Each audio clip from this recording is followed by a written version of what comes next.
Most people think being likable is about having the right words, the right personality, or the right social tricks. They think some people are just born magnetic, while others are not. But the truth is, people magnetism is not something you're born with. It is something you develop. And that is the core message behind the book, Become a People Magnet by Marc Reklau. This book is not about manipulation. It is not about pretending to be someone else. It is about understanding human nature and learning how to show up in a way that naturally attracts people instead of pushing them away. The book teaches that people do not remember everything you say, but they always remember how you made them feel. And once you truly understand that, the way you interact with others changes completely. Think about the people you enjoy being around the most. They are not always the smartest, richest, or most impressive people in the room. Very often, they are simply calm, confident, and kind. You feel relaxed around them. You feel heard. You feel respected. And without even realizing it, you want to be around them more. That is what it means to be a people magnet. The book starts by explaining that attraction is emotional, not logical. You can say all the right things, but if your energy feels tense, needy, or negative, people will feel uncomfortable. On the other hand, you can say very little, but if your presence feels calm and genuine, people will feel drawn to you. This is why some people walk into a room and instantly change the atmosphere, while others struggle to connect even when they try very hard. One of the strongest ideas in the book is that people are drawn to how you make them feel about themselves. Many people enter conversations thinking about what they should say next, how they look, or how they are being judged. This makes them self-focused, even if they do not intend to be. The book explains that this self-focus creates distance.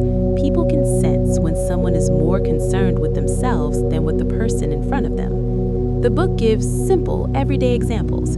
Imagine two people at a social gathering. The first person talks mostly about themselves, their problems, their opinions, and their achievements. They may not be rude, but the conversation feels heavy and one-sided. When you leave, you feel tired.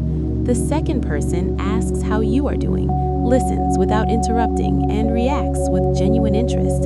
They don't try to impress you, they simply make space for you. When you leave that conversation, you feel lighter and more valued. The book explains that this emotional difference is what creates attraction. Another major idea in the book is confidence, but the book is very clear that confidence is not about being loud, dominant, or aggressive. True confidence is quiet. It comes from self-acceptance, not from trying to prove something. The book explains that when you are comfortable with who you are, you don't need approval from others. And when you don't need approval, people feel safe around you. The book gives examples of approval-seeking behavior that many people do without realizing it. Over-apologizing is one of them. Constantly explaining yourself is another. Saying yes when you want to say no is another.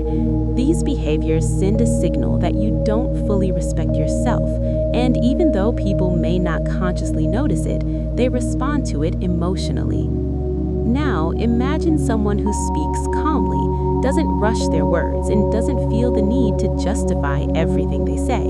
They can disagree without becoming defensive. They can say no without guilt. The book explains that this kind of behavior communicates inner strength. People naturally respect it, and where there is respect, attraction often follows. Emotional control is another central theme of the book.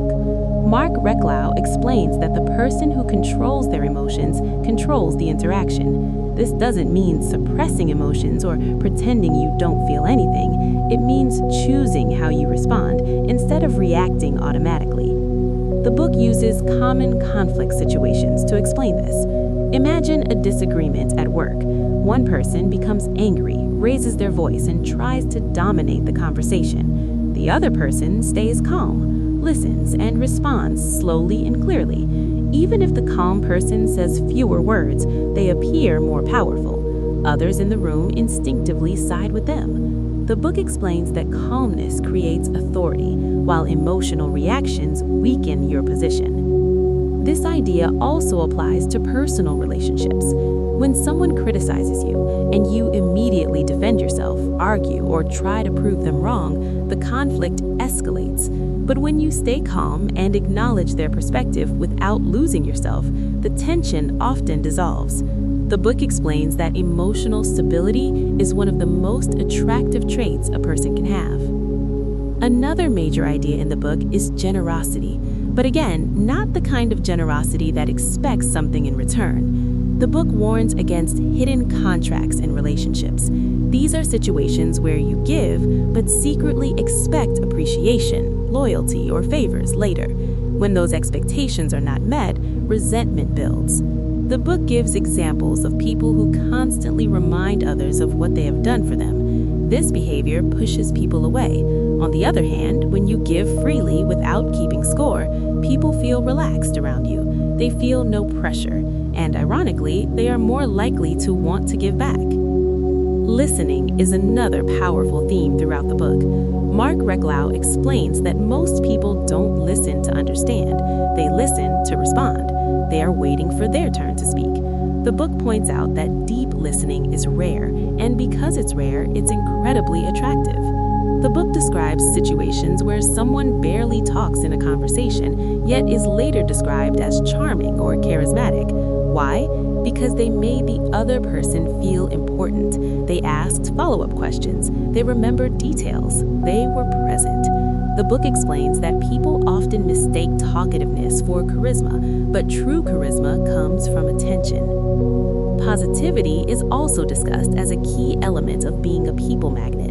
The book doesn't say you should be fake or ignore real problems, but it explains that constant complaining, negativity, and gossip drain people emotionally. When someone consistently focuses on what is wrong, others begin to avoid them, even if they like them as a person. The book contrasts this with people who acknowledge difficulties but focus on solutions, humor, or perspective.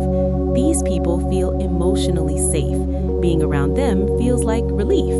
The book explains that humans are naturally drawn to emotional safety.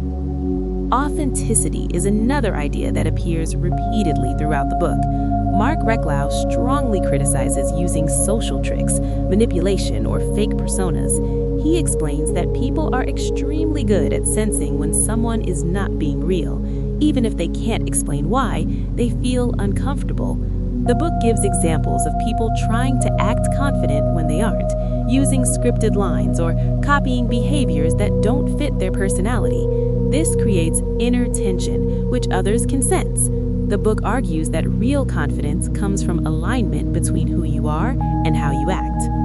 Finally, the book emphasizes focusing on self-improvement instead of trying to change others. Many people spend energy criticizing, correcting, or controlling those around them. The book explains that this behavior creates resistance. People don't like being managed emotionally. Instead, the book encourages leading by example. When you improve your own habits, mindset, and communication, others naturally respond differently to you. Influence grows organically, without force. And all of these ideas connect to one simple message. Being a people magnet is not about doing more. It's about being better, being calmer, being more present, being more respectful. When you change your inner state, your outer interactions change automatically. And this is why the book resonates with so many people. It doesn't promise instant tricks. It offers a deeper shift, a shift in how you see yourself and how you relate to others. People are not attracted to perfection. They are attracted to presence. They're attracted to confidence without arrogance, kindness without weakness, and strength without aggression. When you embody these qualities, you don't need to chase connection. Connection comes to you. If you'd like me to continue with part 2, where the script goes deeper into real-life dialogue examples, social situations, dating and work and leadership, just say continue. And if this content helps you understand people and yourself more clearly, don't forget to subscribe for more long-form breakdowns like this.